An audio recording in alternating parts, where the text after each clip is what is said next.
ఈ దినాన మేమేమై ఉన్నాం అది మీ కృప అయినందుకు స్తోత్రములు.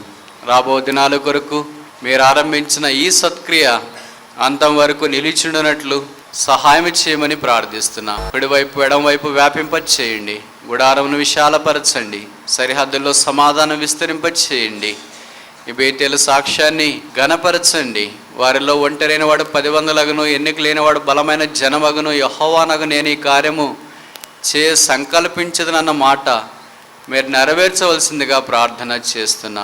మీ దాసులు నిన్న ఉదయం నుండి ఆయా విభాగాలలో పరిచర్య జరిగించడానికి మీరు చూపిన దయ కొరకు స్తోత్రాలు. ఈ దినాన ఉదయం కుటుంబ ప్రార్థన మొదలుకొని ఇంతవరకు ఉదయకాలం బైబిల్ స్టడీస్లో, మధ్యాహ్నం యూత్ మీటింగు, సహోదరుల కూడిక, సువార్త, బహిరంగ సువార్తలో మీరు చేసిన సహాయం కొరకు స్తోత్రములు. విజలబడిన వాక్యము ఫలింపులోనికి వచ్చినట్లు సహాయం చేయండి. ఈ సాయంకాలం దుర్బలుడైన నేను కూడా మీ ప్రజల మధ్యలో ఉండనట్లు మీరు అనుకూలపరిచినందుకు స్తోత్రములు. మీ ప్రజలను సమీప దూర ప్రాంతాల నుండి తోడుకొని వచ్చినందుకు స్తోత్రములు.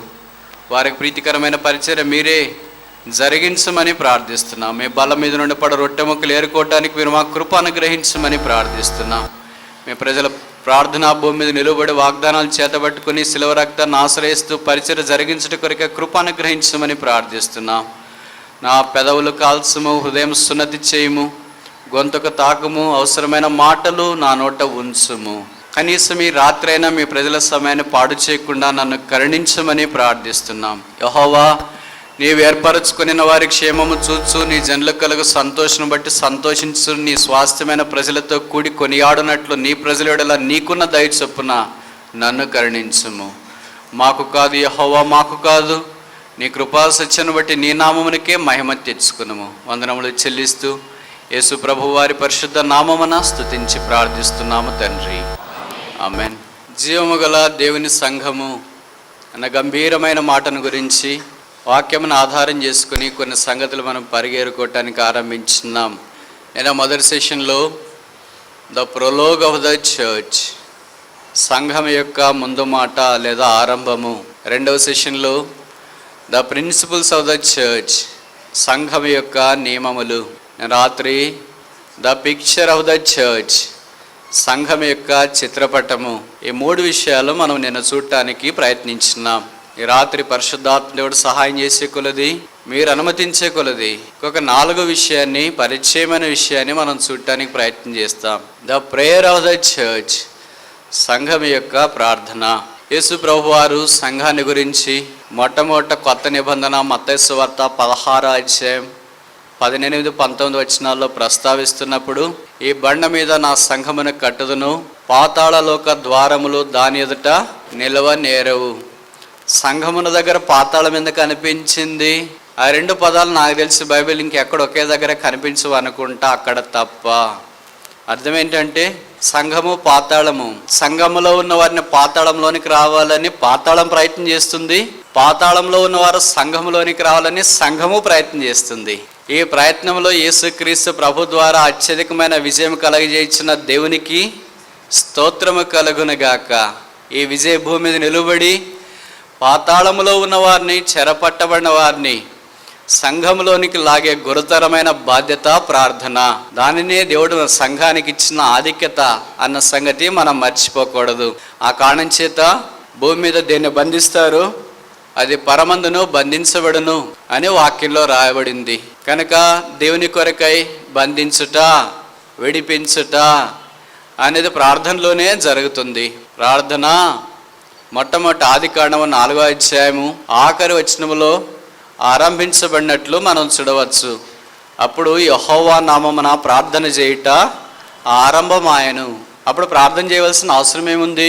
ఈ దినాల్లోనైతే ప్రార్థన చేయడానికి చాలా అవసరతలు ఉన్నాయి. అనారోగ్యం ఉంది, నిరుద్యోగం ఉంది, పేదరికం ఉంది, ఇబ్బందులు ఉన్నాయి, సమస్యలు ఉన్నాయి, పోరాటాలు ఉన్నాయి, పొట్లాట్లు ఉన్నాయి. ఆ దినాల్లో నిరుద్యోగం లేదుగా, నేను అనుకుంటే అనారోగ్యం కూడా లేదు, సమస్యలే లేవు. మరి ఇంక ప్రార్థన ఎందుకు చేయాలా? మనం సమస్యలు ఉంటే ప్రార్థన చేస్తాం, ప్రార్థన యొక్క నిర్వచనం అదేనా మనం తలస్తాం. కానీ ప్రార్థన సమస్యలుంటేనే కాకుండా దేవునితో మాట్లాడే ఒక సాధారణమైన సంభాషణ అన్న సంగతి మనం మర్చిపోకూడదు. అది ప్రార్థన యొక్క ఆరంభం. ప్రార్థన యొక్క అంతానికి వచ్చేటప్పటికి బైబిల్లో ఆఖరి ప్రార్థన ప్రకటన గ్రంథము 22వ అధ్యాయము, book of revelation chapter 22. Verse 20 20వ వచనం. ఈ సంగతులను గూర్చి సాక్ష్యం ఇచ్చేవాడు అవును త్వరగా వస్తున్నానని చెప్పుచున్నాడు. ఆమేన్. ప్రభువైన యేసు రమ్ము. Even so Lord come. This is the magnanimous, marvelous, magnificent prayer ever prayed by the church. సంఘం ఇలాంటి ప్రార్థన బహుశా బైబిల్ ఎక్కడ చేయలేదు అనుకుంటా. సంఘం పేతురు చెరసాల్లో వేయబడినప్పుడు ప్రార్థన చేసింది. అపోస్తుల వాక్యం ధైర్యంగా ప్రకటించాలని ప్రార్థన చేసింది. దేవుని వాక్యం ప్రబలమై వ్యాపించాలని సంఘం ప్రార్థన చేసింది. అయితే చివరికి వచ్చేటప్పటికి సంఘం చేస్తున్న ప్రార్థన ఏంటంటే ఈవెన్ సో లార్డ్ కమ్. ప్రభువైన యేసు రమ్ము. దీంట్లో ఏ స్వార్థం లేదు. మనం కూడా కొన్నిసార్లు ప్రార్థన చేస్తుంటాం, దేవుడు రాకడ వస్తే ఎంత బాగుండని. నిజంగా రావాలని ఉద్దేశం కాదు. మనం కష్టాల్లో ఉన్నాం, రోగాల్లో ఉన్నాం, కన్నీటితో ఉన్నాం కనుక ఇవన్నీ తప్పించుకోవడానికి పరిష్కారం దేవుని రాకడ ఒకటే అని మనం తలంచి, యేసు ప్రభువా నువ్వు వస్తే ఇవన్నీ సమస్యలు తొలగిపోతాయి, రోగాలు తొలగిపోతాయి, ఇబ్బందులు తొలగిపోతాయి, కన్నీటి తొలగిపోతుంది, దుఃఖం, వేదన, నిట్టూర్పు, అంగలార్పు ఇవన్నీ తొలగిపోతాయి కనుక ప్రభువైన యేసు రమ్ము అంటాం. కానీ సంఘం చేసిన ప్రార్థన అలాంటిది కాదు. సంఘము నిజంగా అర్థంతో కూడా చేసింది. ఎలాంటి ప్రార్థన మనం ఎప్పుడైనా చేసినట్లు మనకు గుర్తుందా? లేచిన వెంటనే ఈవెన్ సో లార్డ్ కమ్. ప్రభువైన యేసు ఈరోజు రమ్ము. రాత్రి ప్రభువైన యేసు రమ్ము. ఇది తప్ప ఇంకే ప్రార్థన చేయమన్నా మనం రెడీ. అలాగే చేసాము, చేస్తున్నాము, చేయబోతున్నాం కదా. ఇది ఎంత simple prayer, sweet prayer, spiritual prayer, Sublime prayer, short prayer. ఎంత చిన్నది, ఎంత సంక్షిప్తంగా ఉన్నది, ఎంత అందంగా ఉంది, ఎంత మధురంగా ఉంది, ఎంత తీయగా ఉంది, ఎంత ఆత్మీయంగా ఉంది. ఇలాంటి ప్రార్థన భవిష్యత్తు మనం చేయట్లేదేమో, అందుకే ప్రభు రాకడ ఇంకా ఆలస్యంగా ఉందేమో. ఈ రాత్రి సంఘం యొక్క ప్రార్థన గురించి కొన్ని విషయాలు మనం పరిగెరుకోవటానికి ప్రయత్నం చేస్తాం. సంఘం తరపున కొంతమంది ప్రార్థన చేసిన సంగతులు కూడా మనకు తెలుసు.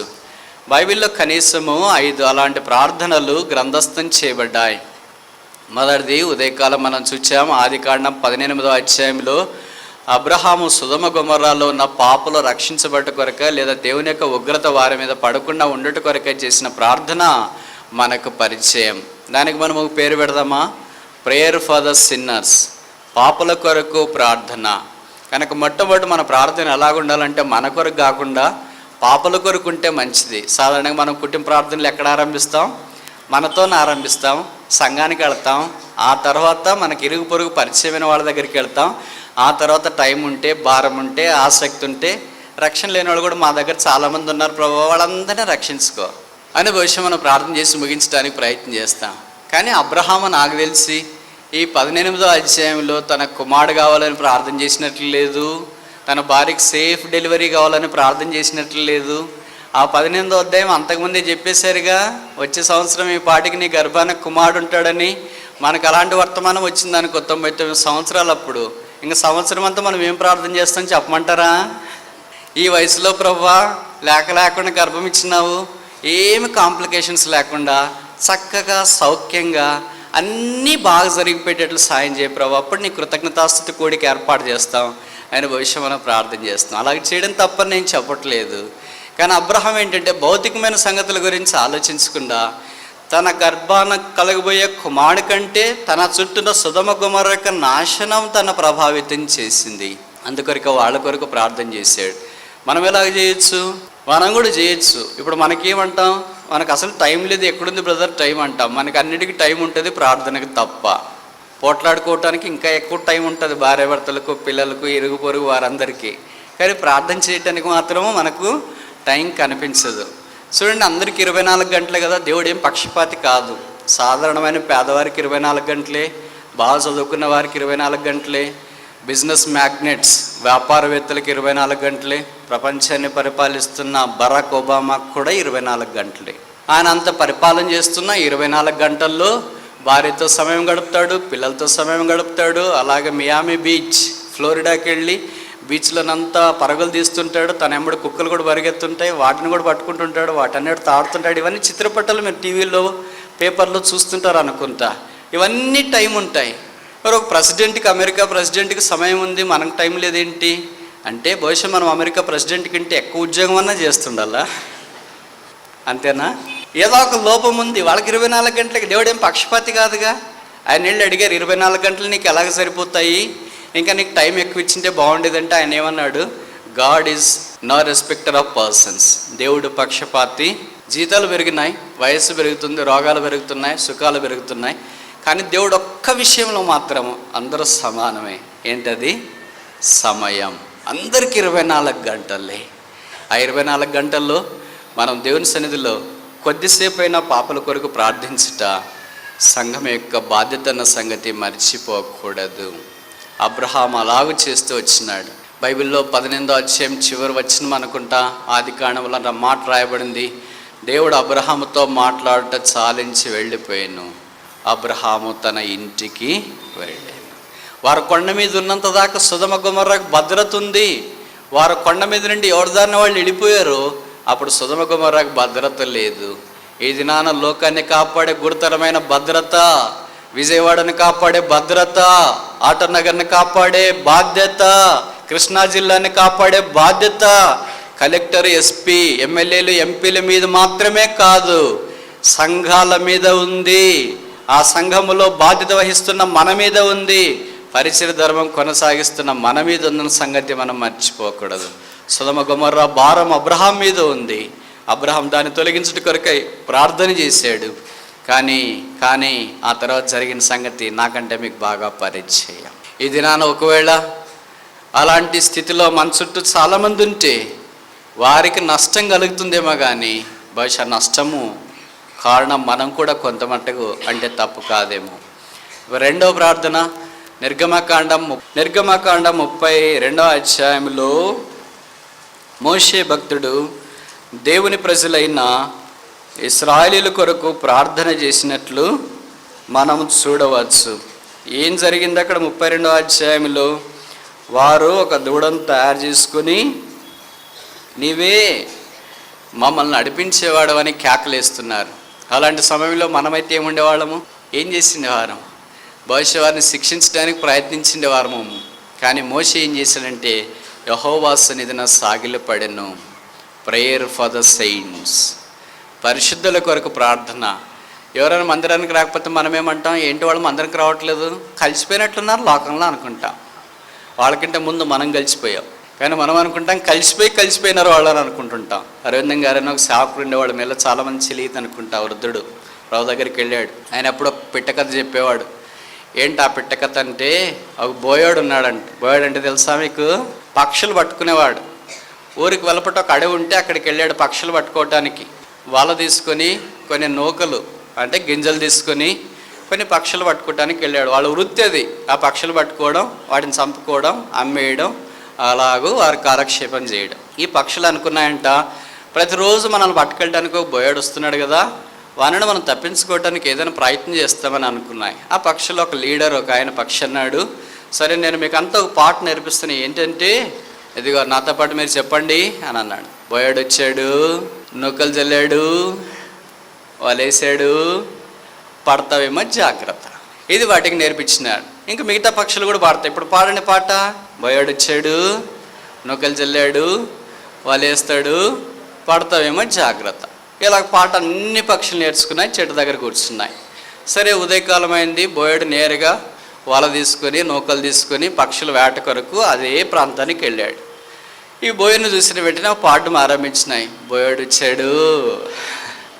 బోయాడు అనుకున్నాడు, అర్రే నేను వచ్చింది పక్షులు కూడా తెలిసిపోయిందే, ఇంకేం లాభం లేదే అనుకుంటా ఉన్నాడు.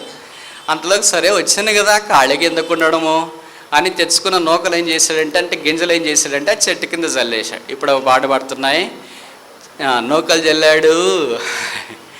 బోయాడు అనుకున్నాడు, ఎలాగో వచ్చింది తెలిసింది, నూకలు జల్లింది తెలిసింది, కానీ మరి ఇంకేం చేస్తాం, తప్పదు కదా, వల మోసుకొని వచ్చినాం, అయినా వాళ్ళు వేస్తాంలే, నష్టమేం లేదు కదా అన్నాడు. వాళ్ళు వేసాడు. అప్పుడు మళ్ళీ పాట పాడే, వాళ్ళు వేసాడు, ఇప్పుడు ఏం జరగదు కదా అనుకుంటూ ఆలోచిస్తూ ఉంటే ఆ పక్షులు అన్నాయి, పడతావేమో జాగ్రత్త అన్న.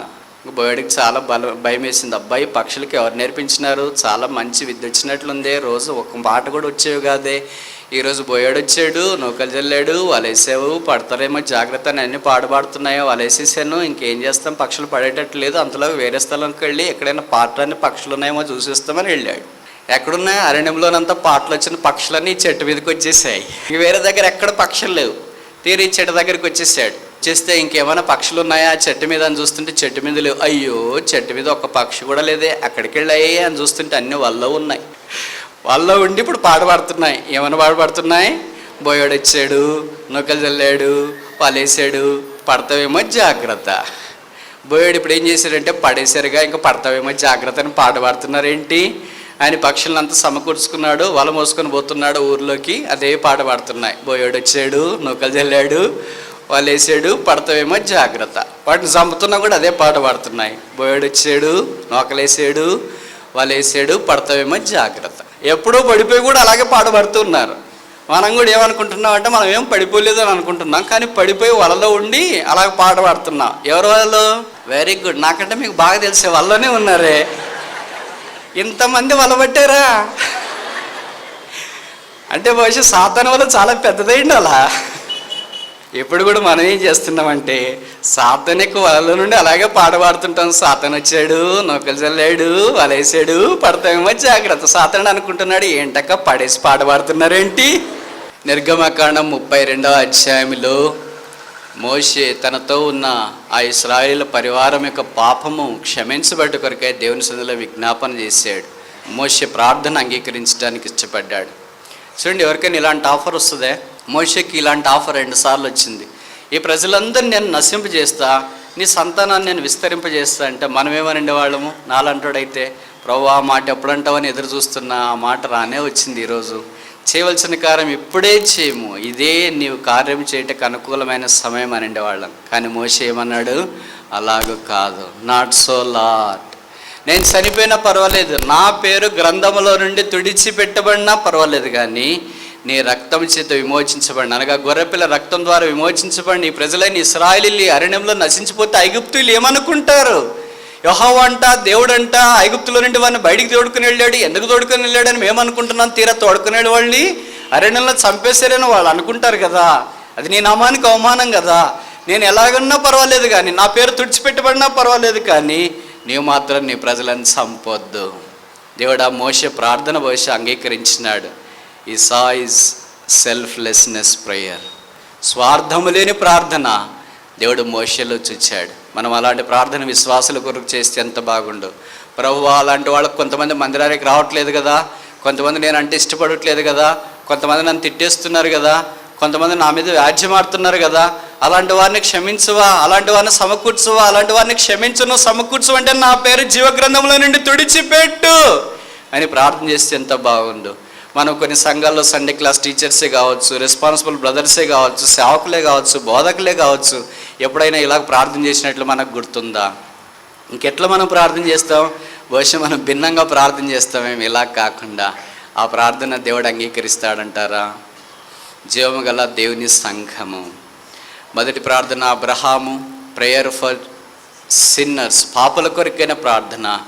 రెండవ ప్రార్థన మోషే, నిర్గమకాండం 32, ప్రేయర్ ఫర్ సెయింట్స్, పరిశుద్ధుల కొరకైన ప్రార్థన. మూడవ ప్రార్థన ఎజ్రా గ్రంథము 9వ అధ్యాయం, ప్రేయర్ ఫర్ స్క్రిప్చర్స్, వాక్యము కొరకు ప్రార్థన. దేవుని ప్రజలు దేవుని వాక్యం నిరక్తకం చేసిన కారణం చేత కన్నీళ్ళు ఏర్లై వారుతున్నాయంట. 119వ కీర్తనకాడు. కొంతమంది అంటారు ఆ కీర్తనకాడు ఎజ్రా అయి ఉండవచ్చు.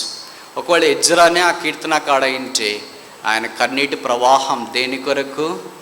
ఫెయిల్ అయ్యానన్నా, డిఎస్సి రాలేదన్నా, భార్య చనిపోయిందనా, భర్త చనిపోయాడనా, చిన్న సంఘమనా, సమస్యలు ఎక్కువ ఉన్నాయనా, అనారోగ్యమనా, దేని కొరకు? దేవుని ప్రజలు దేవుని ధర్మశాస్త్రకంను నిరక్తకం చేశారని దాని కొరకు ఆయన ప్రార్థన చేయడం ఆరంభించినట్లు వాక్యాలు మనం చూస్తున్నాం. కనుక దేవుని వాక్యం విన్నది ఫలించేటట్లు కూడా మనం ప్రార్థించవలసిన వారమై ఉన్నాం. నాలుగవ ప్రార్థన నెహెమ్యా గ్రంథము 9వ అధ్యాయంలో నెహెమ్యా గంభీరమైన ప్రార్థన చేశాడు. ప్రేయర్ ఫర్ ద శాంక్చురీ, పరిశుద్ధ స్థలము కొరకైన ప్రార్థన. దేవుని ప్రజలు దేవుని మందిరావరణంలో దేవుని నా మహిమ కొరకే సహవాసంలో చేరివచ్చుటి కొరకైన ప్రార్థన మనం మర్చిపోకూడదు. కనుక ఇప్పుడు పాత నిబంధనలో ఉన్న గంభీరమైన 4 ప్రార్థనలు మనం చూసినాం. ఇప్పుడు కొత్త నిబంధనలో ఒక ప్రార్థన, యోహాను సువార్త 17వ అధ్యాయం, యేసు ప్రభు వారు చేసిన ప్రార్థన, ప్రేయర్ ఫర్ ద సాంక్టిఫికేషన్, పరిశుద్ధత కొరకైన ప్రార్థన. యోహాను 17:17లో యేసు ప్రభు అన్నాడు, sanctify in thy word, for దై వర్డ్ ఈజ్ ట్రూత్. నీ వాక్యం సత్యము గనుక నీ వాక్యమందు ప్రతిష్ఠించుము. కనుక దేవుని ప్రజలమైన మనము ఆయా స్థలాల్లో వెళుతున్న స్థానిక సంఘాలు, దేవుని వాక్యమందు ప్రతిష్ఠించబడేటట్లు వారి కొరకు ప్రార్థన చేయుట యేసుక్రీస్తు ప్రభువారు మనకు నేర్పిన మాదిరి. ఇప్పుడు ప్రశ్న ఏంటంటే, ఈ 5 రకాల ప్రార్థనలో మనం ఏ రకమైన ప్రార్థన చేస్తున్నాం? అబ్రహాము లాంటి ప్రార్థన అన్యుల కొరకు చేస్తున్నామా? అంటే యేసు ప్రభుని ఎరగని వారి కొరకు చేస్తున్నామా? మోషే లాంటి ప్రార్థన విశ్వాసుల కొరకు చేస్తున్నామా? ఎజ్రా లాంటి ప్రార్థన వాక్యం తెలుసుకోవాలి ప్రజలని ప్రార్థిస్తున్నామా? నెహమ్యా లాంటి ప్రార్థన దేవుని ప్రజలు మందిరానికి రావాలని చేస్తున్నామా? యేసు ప్రభు యొక్క ప్రార్థన దేవుని ప్రజలు పరిశుద్ధంగా జీవించాలని ప్రార్థిస్తున్నామా? జీవగల దేవుని సంఘములో ప్రార్థన చాలా ప్రాముఖ్యం. ఇప్పుడు ఒక సంగతిని మనం ఆలోచించడానికి ప్రయత్నం చేస్తాం. బ్రదర్ ఇందాక ప్రార్థన చేసినారు, వాళ్ళ సంగతి చెప్పారు, అసలు ప్రార్థన ఎలాగ చేయాలో చెప్పలేకపోయారేంటి అని. ఏం మీలో చాలామందికి ప్రార్థన చేయడం వచ్చు అనుకుంటా. ప్రార్థన చేయడానికి వచ్చిన వాళ్ళు ఎంతమంది ఉన్నారు? చేయొద్దండి. ప్రార్థన చేయటానికి వచ్చిన వాళ్ళు ఎంతమంది ఉన్నారు? ఇంత ఆత్మీయులు కృష్ణా జిల్లాలో ఉన్నారా? ఆశ్చర్యం. పౌలుకు రాదు కనుక మీరంతా పౌలు యొక్క బ్యాచ్ కదా. పౌలు లాంటి వాడు అన్నాడు రోమాపత్రికలో, మనం ఎలాగో యుక్తముగా ప్రార్థన చేయాలో మనకు తెలియదు కనుక పౌలుకే ప్రార్థన తెలియదంట. కనుక మనకు ఎలాగ తెలుసని మీరు అనుకున్నారు. చాలా మంచివాళ్ళు. పౌలు యొక్క ప్రత్యక్షత మీకు కూడా ఉందనుకుంటా ఆయన తర్వాత. మరి ఇప్పుడు ప్రార్థన చేయాలంటే ఏం చేయాలా? పరిశుద్ధాత్మ దేవుడు తానే మనం ప్రార్థన చేయటానికి సహాయపడుతున్నాడు. ప్రార్థన ఎలాగ చేయాలా? పరిశుద్ధాత్మ దేవుడు సహాయపడుతున్నాడు. సరే, మనకు మోడల్ ప్రేయర్స్ ఉండాలి కదా, మాదిరి ప్రార్థనలు అవసరం కదా. అందుకే యేసు ప్రభువు చేసిన ప్రార్థనలు 4 సువార్తలకు గ్రంథస్థం చేయబడ్డాయి. ఇప్పుడు ఒక చిన్న ప్రశ్న, యేసు ప్రభు చేసిన ప్రార్థనలు ఎక్కువగా 4 సువార్తల్లో ఏ సువార్తల్లో చెప్పబడ్డాయి? ప్రశ్న అర్థమైంది అనుకుంటా. అన్నిటికీ మౌనంగా ఉంటే మళ్ళీ కష్టం, పౌలను దాటిపోతారే మీరు. యేసు ప్రభు వారు భూమి మీద ఉన్న దినాల్లో దేవునికి మానక విజ్ఞాపన లేదా ప్రార్థనలు యాచనలు చేస్తూ వచ్చినాడు. ఆ ప్రార్థనలు ఎక్కువగా 4 సువార్తల్లో ఏ సువార్తికుడు ఎక్కువ ప్రార్థనలు గ్రంథస్థం రాశాడు? యోహాను సువార్త నాకు తెలుసు మీరు తప్పు చెప్తారని కరెక్ట్ తప్పు చెప్పారు. మత్తయి సువార్త నాకు తెలుసు మీరు కరెక్ట్ తప్పు చెప్తారని ఇది కూడా తప్పు చెప్పారు. మార్క్ సువార్త, ఇంకా 3 పోతే మిగిలేదు ఒకటేగా. మీరు వెనక నుండి వస్తున్నారా నరక్కొని. లూకా సువార్తలో యేసుక్రీస్తు ప్రభు వారు చేసిన ప్రార్థనలు అధికంగా వ్రాయబడిన రిటర్న్ ప్రేయర్స్ కనీసం 7 ప్రార్థనలు లేదా 7 సార్లు యేసు ప్రభు చేసిన ప్రార్థనలు లూకా సువార్తలో రాయబడ్డాయి. అసలు డాక్టర్కి ప్రార్థనతో అవసరమేముంది? మనం అలాగే అనుకుంటాం డాక్టర్కి ఏం అవసరం ఉంది అని. మత్తయికి ఏదో అవసరం ఉందంటే అర్థం ఉంది, మార్క్కి అవనవసరం కదా అర్థం ఉంది. ప్రార్థన అవసరం అంటే యోహాన్ అంటే యేసు ప్రభు యొక్క రొమ్మను ఆనుకొని ఉన్నాడు కనుక ప్రార్థన యొక్క అవసరం అంటే అర్థం ఏంటో ఆయనకు తెలుసు అనుకుంటాం. కానీ డాక్టర్ ఈయనకి ఏం అవసరం ఉంది ప్రార్థన? కానీ ఈయనే ప్రార్థన నేర్చుకోవడానికి ప్రయత్నం చేసేయడం. అందుకే అక్కడ రాస్తూ వచ్చినట్టు చూడండి, మనకు చాలా పరిచయమైన లేఖన భాగం లూకా సువార్త 11వ అధ్యాయం 1వ వచనం చివరి భాగం. Gospel according to doctor look chapter 11. ఆరోగ్యం బాగాలేదు ప్రార్థన చేయండి, మా ఆయన రక్షించబడలేదు ప్రార్థన చేయండి, మా ఆవిడ మందిరానికి రావట్లేదు ప్రార్థన చేయండి,